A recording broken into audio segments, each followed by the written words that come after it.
Clemson wasn't the only premier program in college football in need of wide receiver help. Penn State certainly could have used a pass catcher or two, and if you don't believe me, go look at the stat line and try not to puke when you realize what the standard is in state college. The good news, they've landed a receiver, a premier receiver, or at least that's what we were told back in 2020 when he was the #1 receiver recruit. But will Julian Fleming actually reach his end goal of becoming one of the best pass catchers in college football with his lone season in state college? Let's talk about it. If you are new here, welcome on into the channel. My name is Cole Thompson. I'm a radio show host based in Houston, and I talk college football daily. So if this is the type of content you enjoy, plus coaching searches, transfer portal, bowl eligibility, and a bunch of other nonsense, make sure that you smash that subscribe button down below. Leave a comment telling me your thoughts on Julian Fleming headed to state college for 2024. Tell your friends, your family, your mortal enemies, best of bros, the drunk dude passed out in a Waffle House parking lot, Penn State fans, and college football aficionados everywhere about this channel, because we're on the race to 5,000 subscribers, then 25,000, then 50,000, and ultimately 100,000. I can tell you this much, ladies and gentlemen, we are going to get there. So jump on in while the water's fine. Give me a follow on social media at Mr. Cole Thompson. That way, conversations surrounding college football never have to stop flowing. All right, so Julian Fleming, he is now headed to state college. He'll have 1 year of eligibility remaining with the Nittany Lions, and this felt like a match made in heaven. You ever see a situation where you go, if they just did this one thing different, things would be all right? That was Penn State at wide receiver this past year. Their leading catcher was Keandre Lambert-Smith, and I'm not taking anything away from him. He was fine in the role he played, 4 touchdowns, 12.7 yards per play. But when you play in the Big Ten, you want to be as multidimensional as possible because we know the physicality that's played in the trenches. We've seen up close and personal what it means to have an exceptional running back and great defensive linemen and premier offensive tackles. And one's going to the NFL next season from Penn State and Olu Fashanu. But when you're multidimensional and you're able to sling it around the yard, get the balls in wide receivers' hands and watch them turn up field for massive gains, that's a better feeling for where you sit. And so now you're doing that by adding in Julian Fleming. I'm not ready to give up on Fleming. Fleming is a product of unfortunate realignment and regrouping every season. The recruiting trail give it and the recruiting trail take it the way. You're always going to see a premier pass catcher that should have found incredible success with one program kind of fall to the wayside because someone else steps up in his place. And that's kind of just Fleming's case right now. Whether it was Chris Olave or Garrett Wilson, or it was Jackson Smith-Njigba, or it was Marvin Harrison Jr., or it was Emeka Egbuka, or it became then Cade Stover at the tight end position, or Jeremy Ruckert at the tight end position. He just kind of got lost in the wayside. But now he has an opportunity to show, I'm a premier route runner. My hands are fine. I am good when you give me the ball. And more importantly, I'm going to elevate your status as a pass catching team. This was a woeful offense last year when it came to the aerial attack. And you have a lot of faith in Drew Aller if you are a Penn State fan. You have a lot of faith in James Franklin if you are a Penn State fan. Or you're about ready to get the pitchforks and the flames out and burn both at the stake. That's where you reside.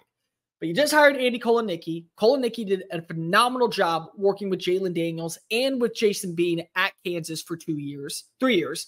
You also are seeing more growth because you're still a top 15 recruiting trail team every single year.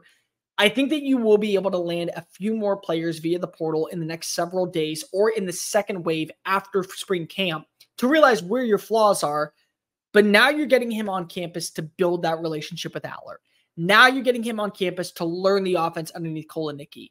Now you're allowing a guy like Keandre Lambert-Smith, should he return, move down the pecking order to where he's not the only person that's going to be made available in the passing game. Now you're opening up opportunities for a guy like Tyler Warren. Now you're opening up opportunities for other players to step up and be role factors where they don't have to be the solidified star.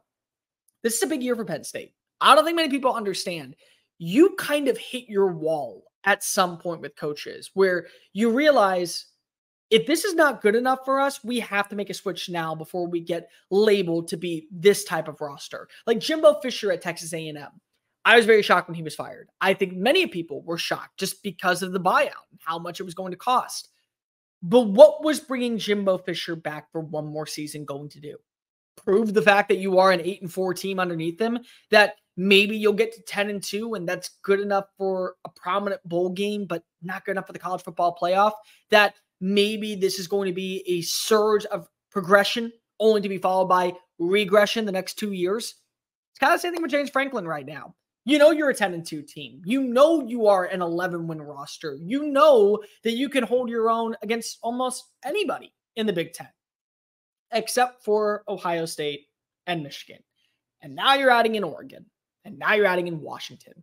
And now you're adding in USC and UCLA for that matter, who I do think should at least be somewhat of a player in the next few years. Maybe not 2024, but certainly in the next few years they will be.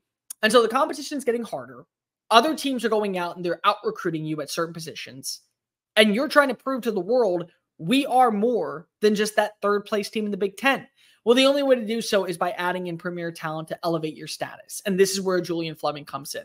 And for those of you that want to give up on Julian Fleming and have already tuned out about what I'm saying when it comes to Penn State, let me remind you of Jameson Williams. We all remember that guy, right? You know, he was nearly a Biletnikoff Award winner at Alabama, had a record-setting year with Bryce Young as a starting quarterback, went top 15 in the NFL draft, one of the top receivers taken. Didn't he come from somewhere else before? Oh, wait, that's right. He was at Ohio State, and he never could see the playing field because Chris Olave and Garrett Wilson were stealing reps from him. So Julian Fleming is sitting there and saying, well, Jack Jigba stole reps from me, and Marvin Harrison Jr. stole reps from me, and Emeka Ibuka stole reps from me. And even when I was on the field, I wasn't getting targeted because Kyle McCord wasn't throwing it my way. Sounds kind of familiar to another wide receiver that came from WRU. That's my opinion of the situation. So just because you're not successful at one school doesn't mean the grass is greener on the other side. And just because you're not successful at one school doesn't mean you won't flourish in a different offense. I talk about this all the time on my show when it comes to the NFL.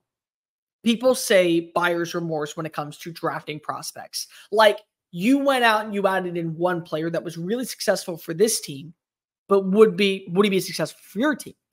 The bottom line is that coaching, personnel, and the style of offense or defense that you play ultimately determines what your career path looks like.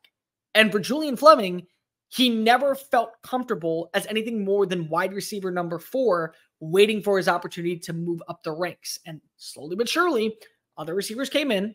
They moved him down the pecking order. And so now he gets an opportunity to be the legit number 1 receiver. Jameson Williams can go on to be a premier pass catcher in the NFL after one season at Alabama. Why can't Julian Fleming do the exact same thing in State College? Why can't Julian Fleming be the reason we're talking about a win against Ohio State over a loss against Ohio State? Why can't Julian Fleming be the receiver that ends up balling out with Drew Aller, and everybody that had an opinion of Aller has to eat crow? Why can't it happen?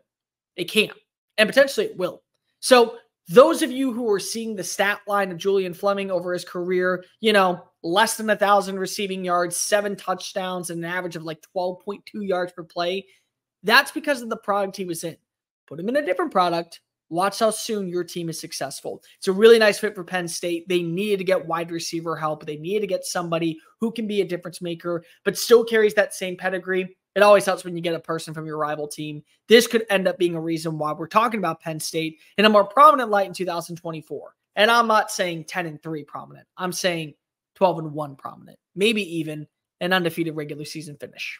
Hey guys, thank you so much for watching that video. Don't hit the X button yet. Make sure you hit subscribe to keep up with all of our daily content found on Just Saying It and anything else that we post on this channel. Bye.